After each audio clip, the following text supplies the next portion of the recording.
Okay, let's start with a video. I'm home, dear. Welcome home. Oh my, you look tired.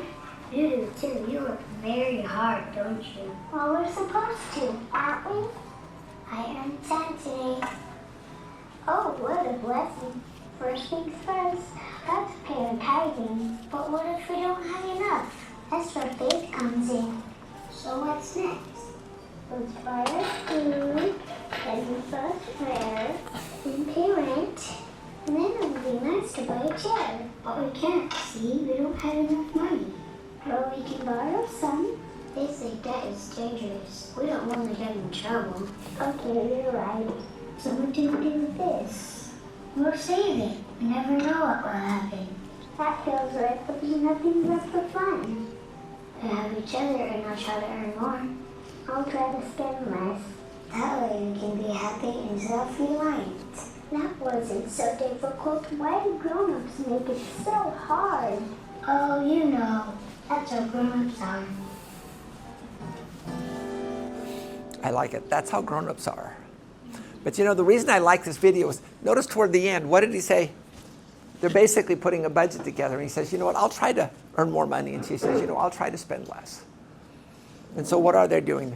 Their goal, first goal is savings. Second goal is income. And then the third goal is expenses. And I think when we take a look at all three of those, I think we'll do so much better. And again, that's why we call it an SIE budget, a savings, income, expense plan.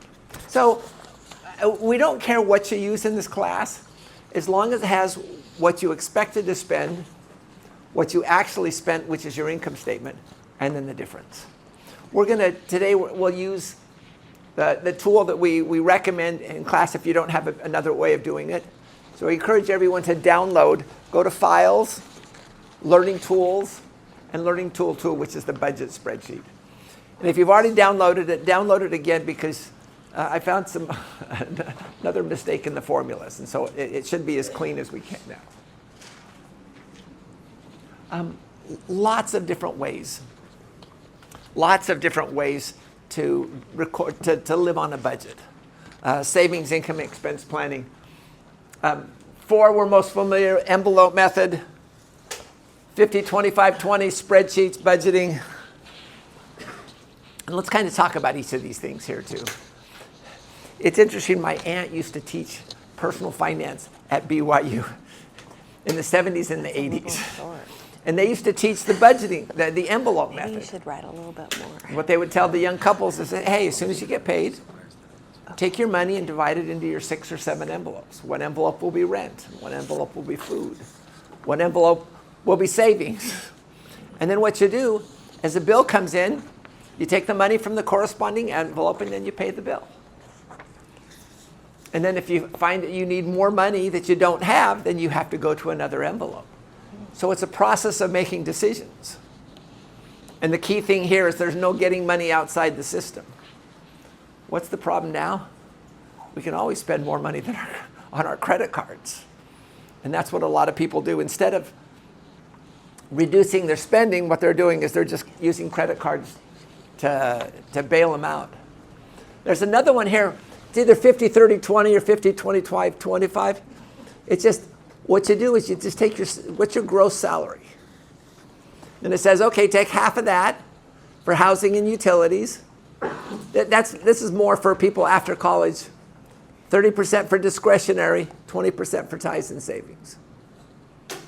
And we did this for a while. But the key here is once you've spent that money, you can't go beyond it. There are a lot of people who use spreadsheet methods. I would recommend that you download this because we'll use this in class. And then columns are different sales. So you put your budget in each of your things. Again, with this one, anything in green you can change. So the green areas you can change. So here's our budget, and then as you spend it, you put it here. So you can have up to 12 different items for one period. And lots of different budgeting ways, but I mean, this is spreadsheet. Again, if you can plan in amounts for a financial reserve, type it directly into spending.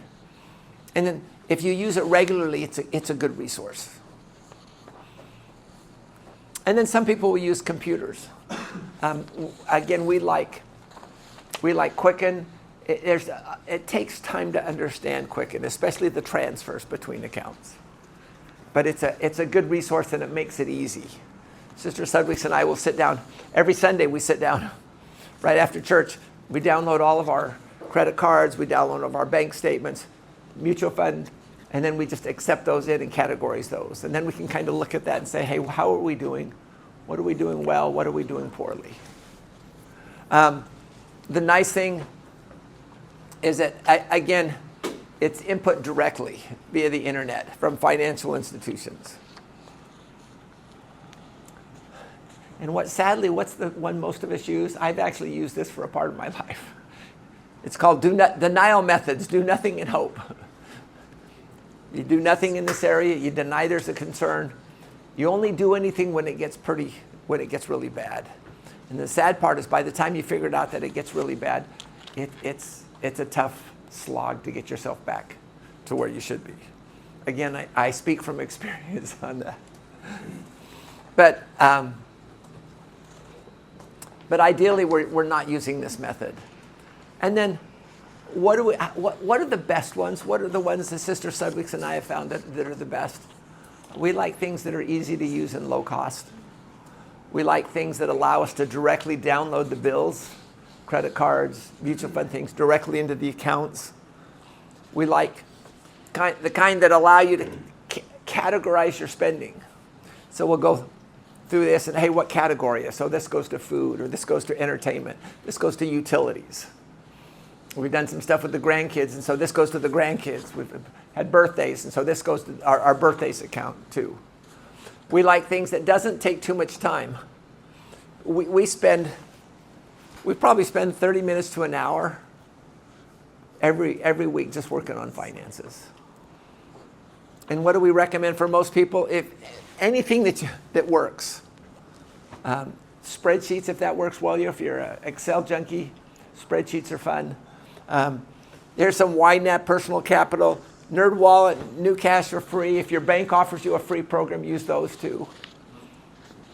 And again, more advanced users. As your finances get a little bit more detailed, I mean, moving up to some of the other Quicken programs I think are good. Okay. So what we're going to do now is I'd like each of you to go through and download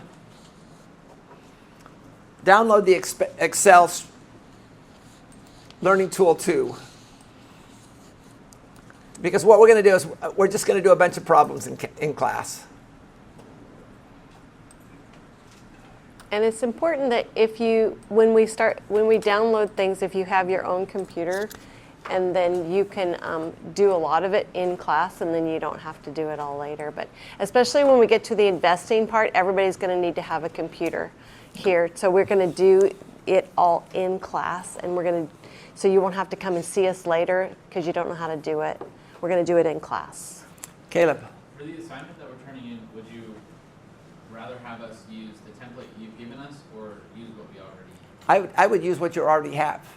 But you're going to have to do current situation and action plan. You're just going to hand in your template there. And so you're going to take a snip of your template. So you always have a cover page with the current situation and action plan. And then you just include the monthly budget.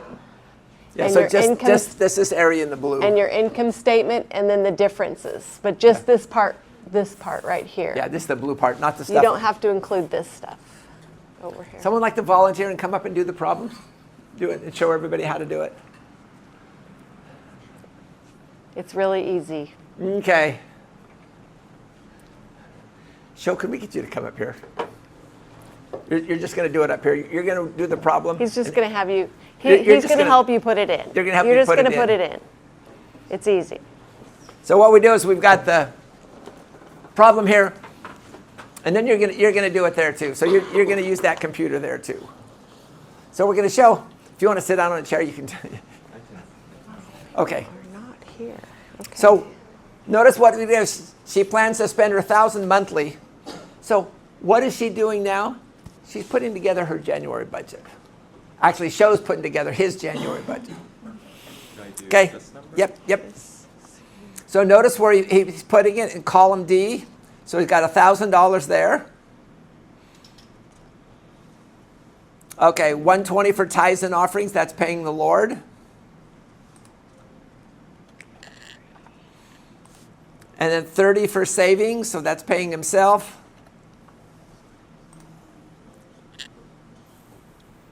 400 for rent.